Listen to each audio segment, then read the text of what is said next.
اللهم اللهم صل صل على على محمد. محمد وآل محمد.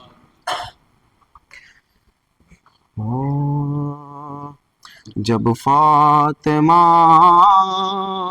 نے خلد بری کا سفر کیا، امیرا جناب شیر الہی کا گھر کیا، دامن ابا کا اشکوں سے حیدر نے تر کیا، اولیاء علی کی بیٹیوں نے اپنا سر کیا، چلائی سر کو پیٹ کے اماں کدھر گئی، ہم پیٹنے کو رہ گئے اور آپ مر گئی، اماں خدا کے واسطے ہم کو بھی بلا، چھاتی پہ اپنی پیار سے ہم کو بھی سلا، ہے ابھی سے آپ نے ہم کو دیا بھلا، آنکھیں بھی ہیں پھری ہوئی من کا بھی ہے ڈھلا، اس داغ سے دلوں کو نہ کیوں بے قرار ہو، کچھ منہ سے بولیے کہ تشفی ہماری ہو، یا چلائی سر کو پیٹ کے زینب جگر فغان، اماں تمہاری روح کے میں کیوں نہ ہوں نثار، بن ماں کے اب پڑے گا ہمیں کس طرح قرار، اب کون ہے ہمارا بجوز شاہ ذوالفقار، رنجو علم میں غم کی گھٹا دل پہ چھائی ہے، ہم لٹ گئے رسول خدا کی دہائی، یہ کہہ کے ماں کے سینے سے لپٹے حسن حسین، چلائے سر کو پیٹ کے دونوں بشور و شین، اماں اٹھاؤ سر کو کہ آئے ہیں نور عین، تاخیر اب نہ کیجئے ہم کو نہیں ہے چین، جی بھر کے روئے ہے نا ہمیں اب رولائیے، آئی ہے نیند چھاتی پہ اماں سولائیے، جب فاطمہ نے خلد بری کا سفر کیا،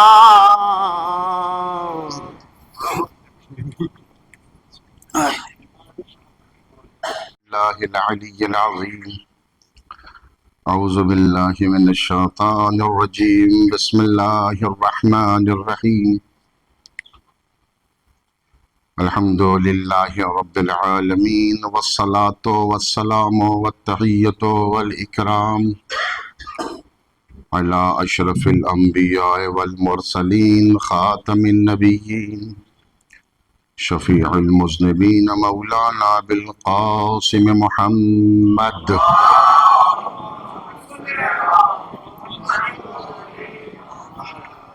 وآلہ الطیبین الطاہرین المعصومین المظلومین، الذین اذھب اللہ عنہم الرجس وطہرہم تطہیرا،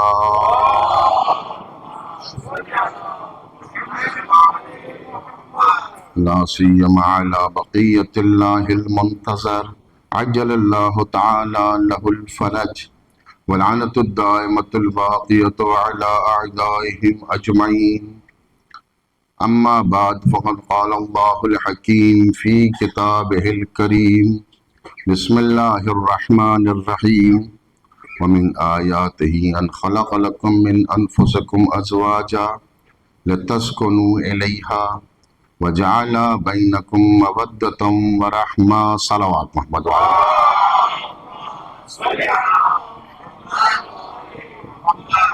حضرات، سلسلے بیان کے آغاز سے پہلے التماس ہے کہ ایک مرتبہ سورہ حمد اور 3 مرتبہ سورہ توحید کی تلاوت فرما کر مرحوم و مغفورہ سیدہ معراج فاطمہ بنت سید اصغر مہدی کاظمی مرحوم کی روح کو ایثار فرمائیں.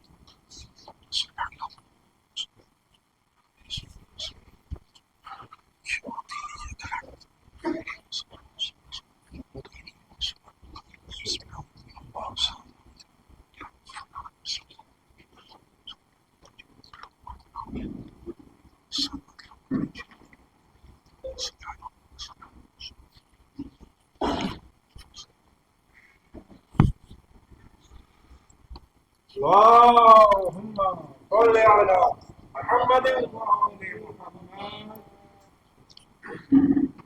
ذرا بہرحال اللهم صل على محمد وآل محمد. بہرحال میرے بزرگوار کی موجودگی میں یہ جسارت ہے، میں ان کی اجازت سے بغرض اصلاح اپنے الفاظ کو آپ کی خدمت میں پیش کروں گا. بہرحال جب کوئی بزرگ بیٹھ جاتا ہے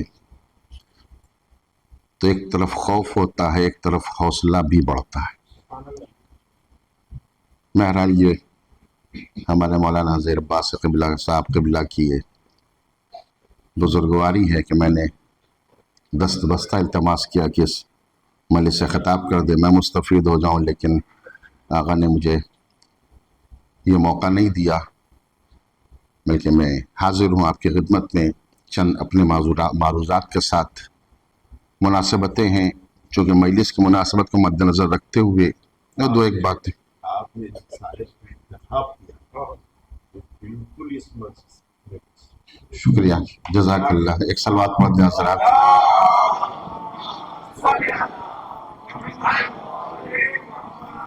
ہمارے یہاں دیہات میں کہتے ہیں، آپ کے یہاں کہتے ہو میرا کلیجہ اتنا بڑا ہو گیا. نہیں واقعاً عزیزان، جس آیت کریمہ کی تلاوت کی حضرات آشنا ہے، مناسبت مولانا نے فرما دیا کہ اس کے اعتبار سے میں نے کہا ہے آیت کا انتخاب بھی کیا اور چند باتیں اس سلسلے میں عرض کرنا ہے. آیت کے ترجمے کے ساتھ بات کو شروع کروں. وَمِنْ آیَاتِهِ أَنْ خَلَقَ لَكُم مِّنْ أَنفُسِكُمْ أَزْوَاجًا. اللہ نے اپنی نشانیوں میں سے ایک نشانی یہ بھی رکھی ہے کہ اس نے تمہارا جوڑا تمہیں میں سے پیدا کیا. کیوں پیدا کیا تمہارا جوڑا تمہیں میں سے؟ اس لیے کہ جب جو اجنبی ہوتے ہیں ان کے درمیان فاصلے بڑھتے ہیں، گھبراتا انسان. قرآن نے کہا نہیں، اس لیے بنایا لَتَسْكُنُوا إِلَيْهَا، تاکہ تم ایک دوسروں کو تمہارے لیے سکون کا ذریعہ قرار دوں. اور صرف اتنا ہی نہیں، جب سکون زندگانی کا، عزیزوں میں الفاظ ترجمے کو اپنے الفاظ کے ساتھ آگے بڑھانا چاہتا ہوں، جب تم ایک دوسرے کے سکون کا ذریعہ بنتے جاؤ گے تو جعل بینکم مودۃ ورحمہ، ہم تمہارے دونوں کے درمیان مودت بھی قائم کریں گے، محبت بھی قائم کریں گے. یہ سلسلہ بیان ہے، چند باتیں عرض کرنی. ارباب کرم یاد رکھیے، یہ رشتہ محبت، یہ سلسلہ محبت وہ امتیاز ہے جو اللہ نے انسانوں کو دیا ہے. ایک سوسائٹی تب وجود میں آتی ہے جب محبت کے رشتے آگے بڑھتے ہیں. انسان دو چیزوں کے مجموعے کا نام ہے، ایک کا نام ہے خوشی، ایک کا نام ہے غم. انسان جب غم میں مبتلا ہوتا ہے، جب اپنے جمع ہو جاتے ہیں تو غم ہلکا پڑ جاتا ہے. انسان کہ جب خوشی کا موقع آتا ہے، اپنے ساتھ آ جاتے ہیں تو خوشی دوبالا ہو جاتی ہے. اس کا مطلب یہ ہے کہ انسانوں کی ایک بنیادی صفت یہ ہے کہ ایک دوسرے سے نزدیک آؤ، غم میں بھی شریک رہو، خوشی میں بھی شریک رہو. جب تم اس طرح کرو گے تو ہم تم کو اشرف المخلوقات کا تب درجہ دیں گے. کھا کے سو جانا، زندگی گزار لینا حیوانوں کا کام ہے، محبتیں کے رشتوں کو آگے بڑھ لینا انسانیت کی دلیل ہے. ایک صلوات پڑھ دے محمد و آل محمد.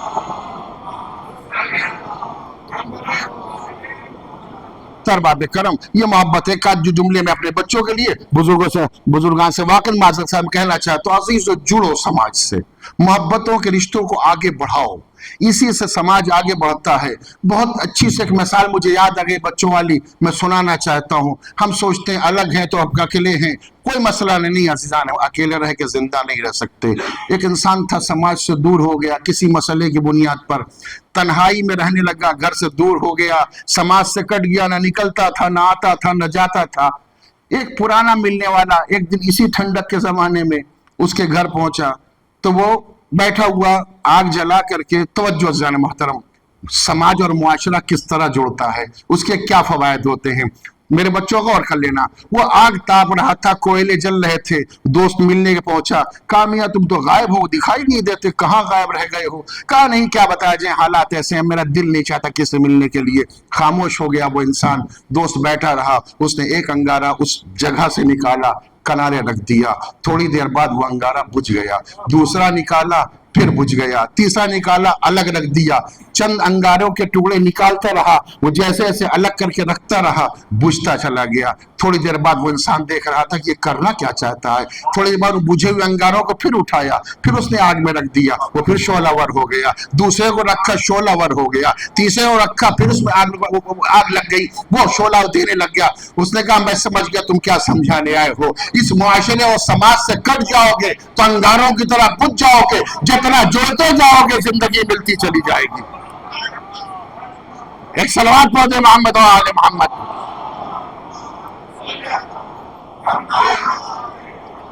عزیزان یہ جوڑنے کا تعلق ہے، یہ رابطے کا تعلق ہے۔ پروردگار اسی بات کو سمجھانا چاہتا ہے، الگ نہ ہو، الگ آ جاؤ، معاشرے سے الگ ہو کے ختم ہو جاؤ گے، مٹ جاؤ گے، تباہ ہو جاؤ گے۔ اسی سلسلے معاشرے کو آگے بڑھانے کے لیے جذبہ محبت اللہ نے رکھا، ہر فرد کے درمیان رکھا، اور جہاں سے سارا سلسلہ شروع ہوا وہاں سب سے زیادہ محبت رکھی۔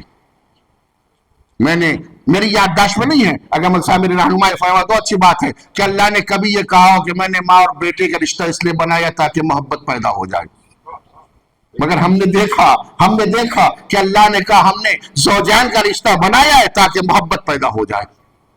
میں آپ میری بات تو سمجھ گئے، میں کہاں گفتگو آپ کے لے کے جانا چاہتا ہوں۔ میرے دوستوں، میرے بزرگوں، میں آپ سے بے پناہ توجہ چاہتا ہوں۔ ایک جملہ ہے، آپ غور فرمائیں، مالک انسان کو اللہ نے کتنے رشتے دیے؟ ماں باپ کا رشتہ، بیٹے اور باپ کا رشتہ، بھائی بھائی کا رشتہ، چچا ماموں، ایک رشتے تیار ہو گئے، سارے رشتے بنے گئے۔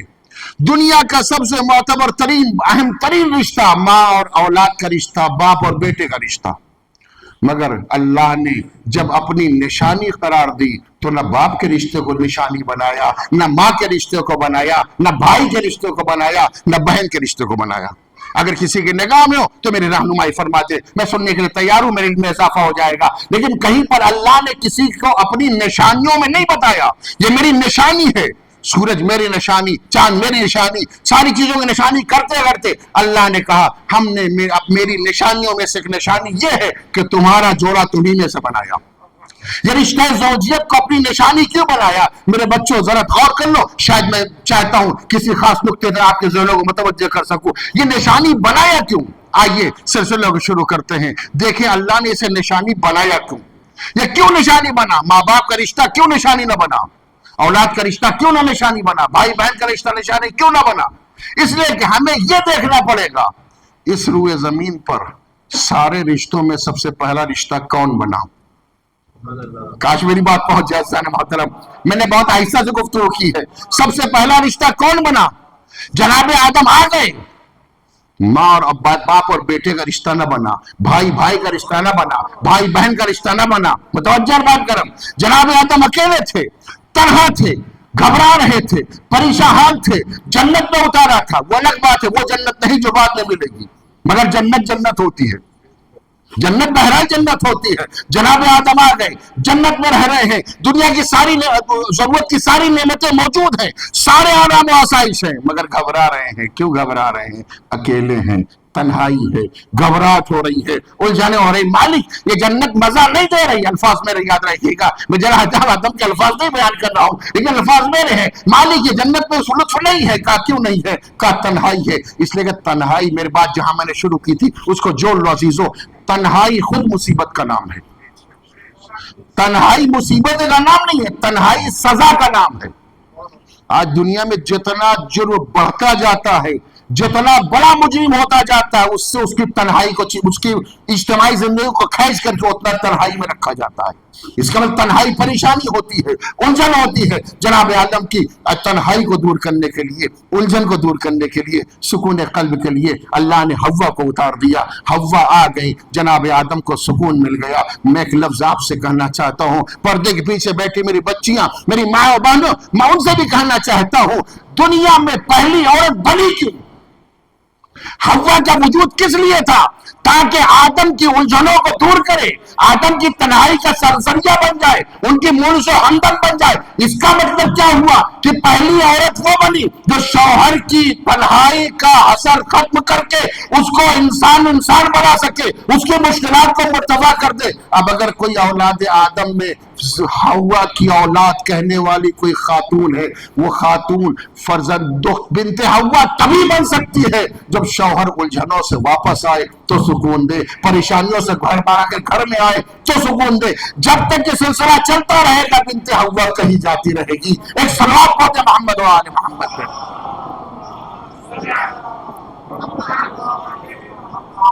صاحب کرم، میں بات کو عرض نہیں کر رہا تھا، تو آدم آ گئے، کوئی رشتہ نہیں بنا۔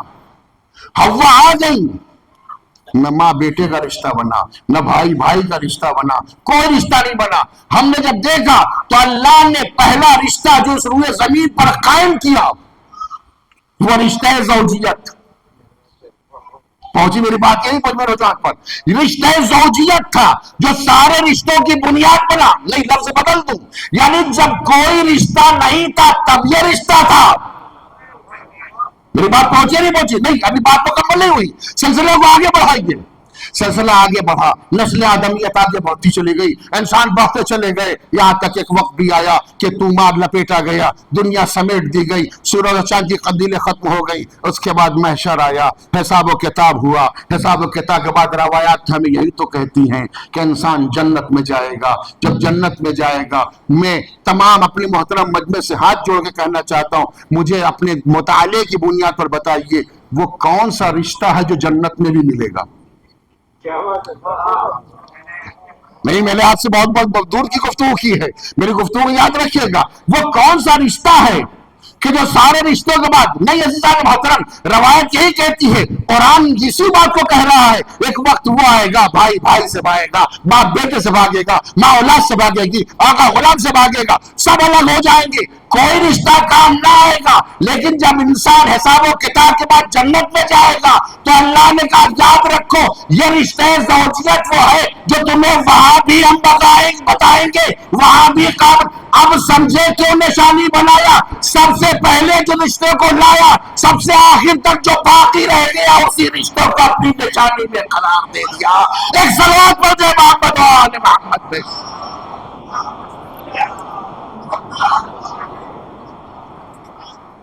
طلباء کرم، یہ رشتہ زوجیت عظیم رشتہ ہے، ذمہ داریاں بہت ہیں۔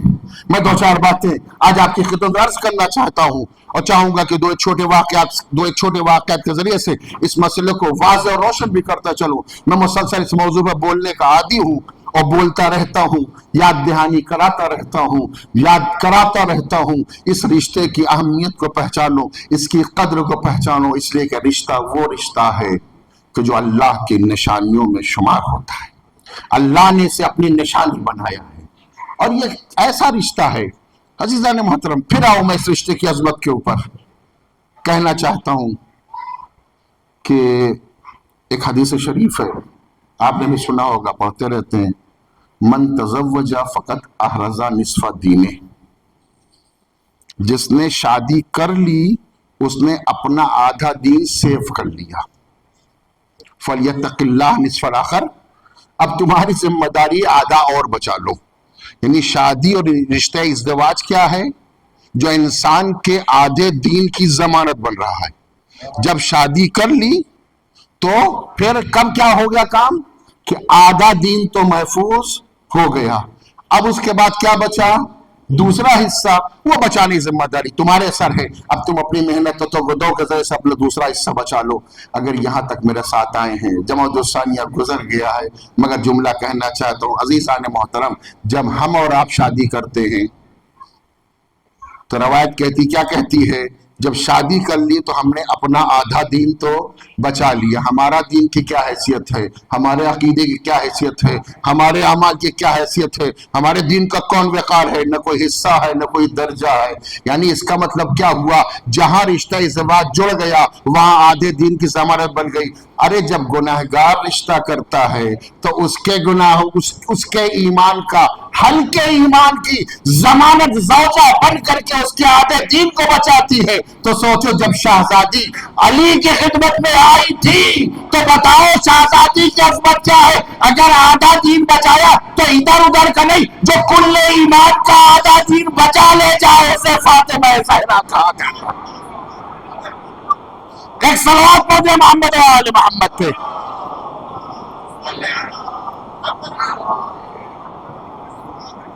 باب کرم، یہ عظمت ہے اس رشتے کی عظمت کو پہچاننا چاہیے. میں دو تین باتیں، اگر مجھے اب یہاں سے اجازت دے میں یہاں سے تھوڑا سا ٹرن لوں اور اپنی دو ایک بات اصلاحی طور سے کرنا چاہتا ہوں. یاد دہانی ہے، حدیثوں کے ذیل کے اندر بات کرنا چاہتا ہوں. یاد رکھیے رشتے ازدواج شوہر ہونا بڑا اچھا کام ہے، بڑا نیک کام ہے، لیکن بہت سخت کام ہے. نبھا لینا بڑا سخت کام ہے. ہماری مشکل کیا عزیزان محترم، ہم صرف توجہ عزیزان محترم، ہم صرف ہر انسان، ہم ہی نہیں ہر انسان مشکلات اور آسانی کو اپنے اعتبار سے طے کرتا ہے، دوسرے کو نہیں دیکھتا. گھر میں بھی یہی چلا کرتا ہے. ہمارا گھر کا رویہ کیا ہوتا ہے، کس انداز سے ہوتا ہے. کبھی ہم نے اپنی زوجہ کی خدمات کے بارے میں سوچا کتنا کام کرتی ہے؟ کبھی نہیں ہوتا ہے. بقول بعض بزرگوں کے ایک جملہ بڑا اچھا مجھے، میں نے کہا میرا گھر تو جادوئی گھر ہے، میرے گھر میں تو میجک ہوتا ہے. کیا مطلب؟ کہا جب رات میں ہم سوتے ہیں تو صبح اٹھتے ہیں تو بچوں کا ٹفن تیار ہوتا ہے، ان کے کپڑے مل جاتے ہیں تیار، بستر طے ہو جاتا ہے، شام کو بستر لگ جاتا ہے، صبح کو ناشتہ پک جاتا ہے، کرنا کچھ نہیں پڑتا. عزیزان محترم یہ جادوئی گھر نہیں ہے. میں نے ایک لفظ کہا عزیزان محترم، یہ جادو سے نہیں ہوتا. یہ وجہ ہے بڑا فرق. میں نے کہا دو چار باتیں سماجی سن لیجئے پھر آخر تک آ جاؤں گا اپنی بات کے اوپر. یہ جادوئی گھر نہیں ہے، کسی کو کرنا پڑتا ہے. شوہر نامدار شوہر صاحب ہیں، گھر میں گھسے ٹی وی دیکھتے رہے، چلو ٹی وی دیکھ لو اچھی بات ہے، ہو گیا بات. اب سونے کا ٹائم ہے کہ مجھے نیند آ رہی ہے، سوئچ آف. کبھی پلٹ کے دیکھا ہے جب ایک عورت سونے جاتی تو کیا کرتی ہے؟ کبھی غور اگر نہ کیا ہوا تو کبھی اب اس طرح سے چپکے سے آنکھیں آدھی کھول کر کے غور کر لینا. ہم سو جاتے ہیں لیکن جب گھر کی خاتون سونے جاتی ہے، کہاں لائٹ بند جل رہی ہے اسے بند کیا جائے، کون سا دروازہ کھلا ہے اسے بند کر دیا جائے، بچے صبح ٹفن میں کیا لے جائیں گے ان کا انتظام کر دیا جائے، صبح ڈریس پہننا ہے کہاں رکھ دیا جائے، جوتے کہاں ہیں، موزے کہاں ہیں، شوہر کو جانا ہے اس کے کپڑے کہاں ہیں، اس کا انتظام کہاں کرنا ہے، وہ چیز کہاں ہے، یہ کہاں ہے، سارا انتظام. یعنی وہ سوتی ہے 2 گھنٹے کے بعد، ہم سوتے ہیں 10 منٹ کے اندر، پھر بھی ہم پلٹ کہتے ہیں کرتی ہی کیا ہو. آیت اللہ ویان جی کا بڑا اونچا واقعہ ہے، بڑا اونچا واقعہ ہے. میں نے پڑھا کتاب میں، مجھ کو اچھا لگا تو میں نے کہا آپ کو سنا. آیت اللہ ویان جی بزرگ عالم آیت اللہ ہے. کہنے کہ وہ پرانا زمانہ تھا، تبریز وغیرہ یس کے رہنے والے تھے، تو پہلے گھروں میں پائپ لائن تو تھا نہیں، گھروں میں اکثر گھروں میں کنویں رہتے تھے. کنویں سے پانی نکال کر کے آدمی نہانا دھونا وضو کرنا سارے انتظامات کرتا تھا. زوجہ تھی ان کی ہمیشہ ان کی خدمت میں رہتی ہی تھی. زوجہ تو خدمت کرتی ہی ہے، وہ کرتی رہتی تھی. جب وضو کا ٹائم آئے تو پانی کا انتظام کر دے، نہانے کا سارے انتظام کرتے کرتے ایک دن زوجہ شوہر میں تھوڑی سی انبن ہو گئی، تھوڑی سی کچھ بات ان کو ناراض ہو گئی. زوجہ کو ناراض جب ہو گئی تو انہوں نے کہا کہ آج ہم بتاتے ہیں جو ہوتا ہے طریقہ، آج سمجھ میں آ جائے گا. انہوں نے کیا کیا کہ جیسے ہی بزرگ ہو گئے تھے 70-80 سال کے عمر ہو گئے تھے، جب وہ کہا آج بتاتے کیا بتائیں گے. جب وہ لیٹ گئے اپنے بستر پر گئی، وہ ڈول اور وہ رسی جس سے پانی کھینچ کے نکالا جاتا تھا اس کو چھپا دیا. سو گئی. نماز شب کے لیے اٹھے آیت اللہ میاں جی، اب اٹھ کے ڈھونڈنا شروع کیا. پہلی مرتبہ کا معاملہ زندگی میں پھنسا تھا، ڈھونڈنا شروع کیا، کہیں بھی خیر اللہ اللہ کر کے مل گئی. توجہ عزیزان محترم، جو جملہ ہے وہ میں آپ کے حوالے کر لیتا ہوں. میں واقعہ آپ میرے عادت سے آشنا ہے، میں آپ کا وقت گزرائی نہیں کرتا، کسی نتیجے کے مد نظر میں اپنے واقعات کو آپ کی خدمت پیش کرتا رہتا ہوں. صلوات پڑھ دیں محمد و آل محمد.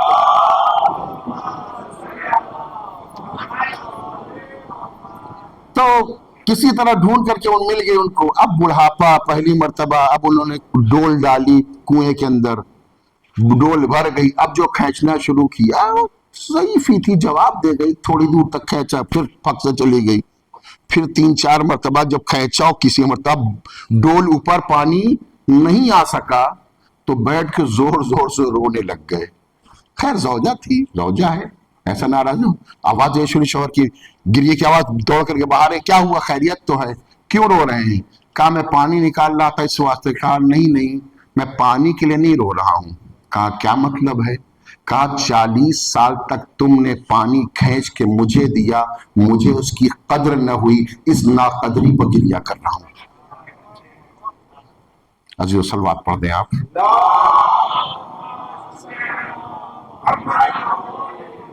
زیادہ توقعات نہ رکھو عزیزان محترم.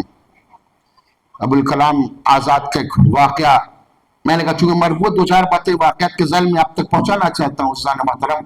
ان کا واقعہ ہے. ہمارا نظام کیا عزیزان, کھانا ذرا سا ٹھنڈا اگر ہو گیا تو پھر سمجھ لیجئے گھر میں ایک مصیبت رکھی ہے. اس عورت کا دل تو پتے پر رکھا رہتا ہے, کھانا ٹھنڈا بھی نہ ہو, کم نمک نہ ہو, زیادہ نمک نہ ہو, 1000 مسائل ہوتے ہیں. وہ کھانا کھلاتی ہے, اگر کبھی نمک زیادہ ہو گیا تو پریشانی, کم ہو گیا تو پریشانی, جل گیا تو پریشانی. عزیزان وہ مشین نہیں ہے, وہ کمپیوٹر نہیں ہے کہ جیسا فیڈ کر دیا ویسے ہی آ گیا.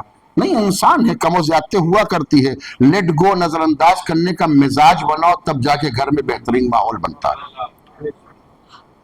اس لیے روایت میں ملتا ہے کہ معصوم نے فرمایا سب سے بدترین انسان وہ ہے کہ جس سے اس کے بچے ڈریں, خوف کھائیں. روایت کے لفظ عزیزان محترم اس میں لکھا ہے کہ جب وہ گھر میں گھسے تو بچے چھپ جائیں, جب وہ گھر سے باہر نکل جائے تو چین کی سانس لیں. یہ بدترین انسان ہے. بہترین انسان پڑھ کے بنا لو. بہترین انسان وہ ہے کہ باپ کے بیل کی آواز آئے تو بچے استقبال کے لیے دروازے تک آ جائیں. مزاج وہ بناؤ. ہمارے یہاں تو صورتحال یہ سر میں نے دیکھا ہے, میں آپ سے نہیں کہنا چاہتا, میں نے دیکھا ہے آنکھوں سے. اگر فون کی دوسری بیل پر نہ اٹھ سکا فون تو علامت گھر میں آ جاتی, کر کیا رہی تھی. یہ مزاج نہیں ہونا چاہیے. وہ شریک حیات ہے, وہ شریک حیات ہے. نظر انداز. تو عبدالکلام کے واسطے واقعہ کے لیے ایک دن ان کا لڑکا تھا, وہ آئے, دیکھے ابا کھانا کھا رہے ہیں, روٹی جلی ہوئی ہے, روٹی جلی ہوئی تھی.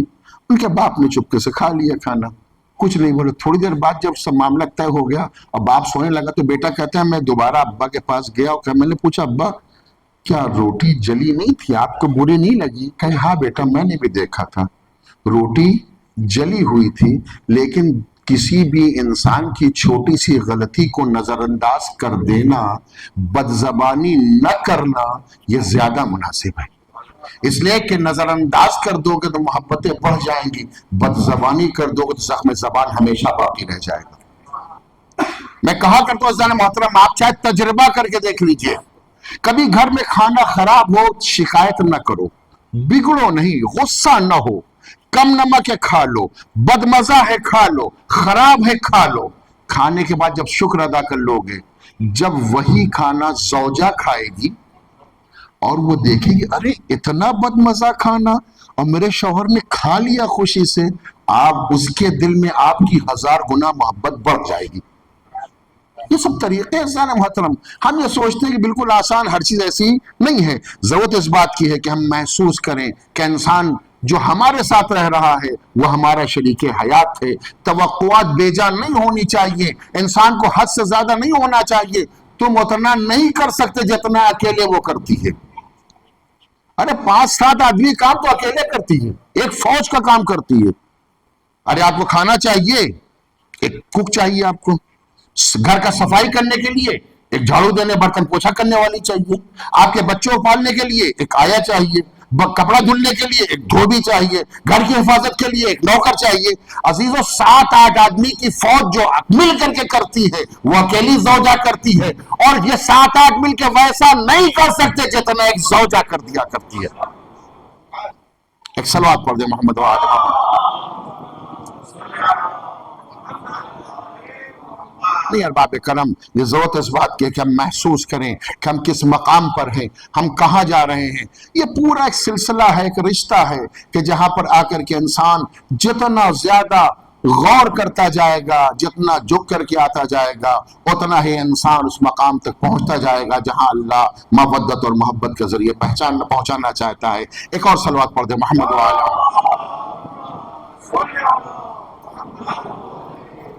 باتیں بہت کہنی ہیں لیکن وقت میرا تقریباً گزر چکا، آدھا گھنٹہ ہو گیا، 5-7 منٹ 10 منٹ اور میں آپ کی خدمت میں ہوں اور اپنی بات کو مکمل کرنا چاہتا ہوں، ورنہ میں نے مسائل تو بہت سے آپ کے لیے یادداشت کر کے تھے کہ میں آپ کو ذکر کر دوں کہ کس انداز سے انسان اپنے گھر میں کیسا رویہ اپنانا چاہیے۔ ورنہ عزیزان محترم یاد رکھیے گا، ہمارے صورتحال تو معاف کیجئے گا بزرگان، میرے بچوں معاف کر لینا، ہماری صورتحال یہ ہے کہ ساری مسکراہٹیں باہر والوں کے لیے، ساری محبتیں باہر والوں کے لیے، ساری عطوفتیں دوسروں کے لیے، گھر میں گھسے تو معلوم ہے کیا ہے۔ اب یہاں حاکم آ گیا، اب یہاں بادشاہ صاحب آ گئے، اب یہاں ایک عظیم و غریب انسان آ گیا، بچے بھاگ رہے ہیں، زوجہ گھبرا رہی آ گیا۔ عزیزان محترم کسی نے بڑی اچھی بات کہی ہے کہ ان شوہر کی مثال ایک نمک کے جیسی ہے، اگر زندگی میں نہ ہو عورت کے تو زندگی پھیکی رہتی ہے، آ جاتی ہے تو بی پی بڑھا دیتی ہے۔ تو ایسا نہیں ہونا چاہیے، ہمیں چاہیے کہ ہم اس انداز زندگی بسر کریں جو زندگی بسر کرنے کا طریقہ معصومین نے سکھایا ہے۔ لیکن یہ عزیزو، تالی ایک ہاتھ سے نہیں بجتی، دو طرفہ تالی 2 ہاتھوں سے بجا کرتی ہے۔ اگر کردار علی سامنے ہے تو کردار فاطمہ بھی سامنے رکھنا پڑے گا، دونوں اعتبار سے ہو۔ شہزادی کی شادی ہو گئی، عقد ہو گیا، عمر گزر گئی، علی کے دل میں حسرت ہی رہ گئی، کاش فاطمہ کچھ مانگ لیتی۔ آخرکار گھبرا کر کے ایک دن مولا کائنات نے فرما ہی دیا، ایف بنت رسول آج تک آپ نے کچھ نہیں مانگا۔ کہا میرے بابا نے کہا تھا فاطمہ علی کے پاس نہیں ہے، کچھ نہ مانگنا۔ کہا یا علی اے فاطمہ کچھ تو مانگو تاکہ میری حسرت تو ختم ہو جائے۔ کہا شہزادی، اگر شہزادی کے کہنے پر، مولا کے کہنے کو بس شہزادی نے فرمایا کہ اگر آپ کہہ رہے ہیں تو اگر انار مل جائے تو پھر ہمارا تھوڑا سا کھا لیا جائے، جی چاہ رہا ہے۔ مولا کائنات نکلے، واقعات آپ کے سنے ہوئے ہیں، میں نتیجہ دینے کے لیے ذکر کر کے بات کو آخر تک لے آیا۔ انار کی تلاش میں مولا نکلے، سیزن نہیں تھا، آف سیزن تھا، ڈھونڈتے ڈھونڈتے کہیں پر ایک عدد انار مل ہی گیا۔ مولا لے کے چلے، ایک ایسا انار ہے جو زندگی میں پہلی خواہش ہے جو زوجہ نے کی ہے، کتنی تمناؤں کتنی ارمانوں سے لے کر نکلے ہیں۔ آ رہے تھے راستے میں ایک غریب ایک بیمار کو دیکھا، کرا رہا تھا، پاس میں بیٹھ گئے، باتیں کرنے لگے، دلجوئی کرنے لگے۔ اس کے بعد مولا نے کہا کہ کچھ ضرورت تو نہیں ہے تمہیں؟ کہنے لگے کہ یا علی اگر انار مل جاتا تو اچھا ہوتا، مجھے جی چاہ رہا ہے۔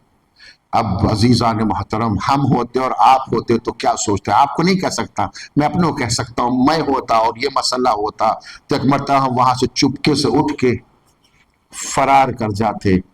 مولا نے ایک مرتبہ کہا اچھا انار چاہیے، آپ نے نصف انار کو توڑا، اس کے حوالے کیا۔ اس کے بعد جب وہ کھا کے سیر ہو گیا، پوچھا اور کوئی کچھ خواہش ہے؟ کہا مولا اگر تھوڑا اور مل جاتا۔ اب عزیزان محترم ایک طرف ضرورت مند کی ضرورت ہے، ایک طرف زوجہ کی خواہش ہے، زوجہ کی خواہش ایک طرف ہے، ضرورت مند کی ضرورت ایک طرف ہے۔ علی نے مرضی خدا کو مقدم رکھا اور اس کے بعد دوسرا انار کا ٹکڑا بھی حصہ بھی دے کر کے اس غریب کے پاس جب اٹھے تھے تو واقعات آپ کو معلوم ہی ہیں کہ ادھر علی نے اس انار دیا، ادھر جبریل انار کا طبق لے کر کے جنت سے آ گئے۔ علی ربی کی خدمت میں کہا یہ جا کے فاطمہ کو پہنچا دیجئے۔ کہا یہ کیسے ہے؟ کہا علی کی خدمات کا صلہ ہے، علی نے جو کیا تھا اس کا بدلہ اللہ نے دیا ہے۔ جناب سلمان کے لیے ملتا یہی ہے کہ بربنائے مصلحت انہوں نے ایک انار جیب میں رکھ لیا، 9 انار کا طبق لے کر کے چلے، در سیدہ پہ آئے، دق الباب کیا، پوچھا کون؟ کہا سلمان حاضر ہے۔ کہا سلمان کیا ہے؟ کہا نبی نے یہ طبق انار بھیجے ہیں،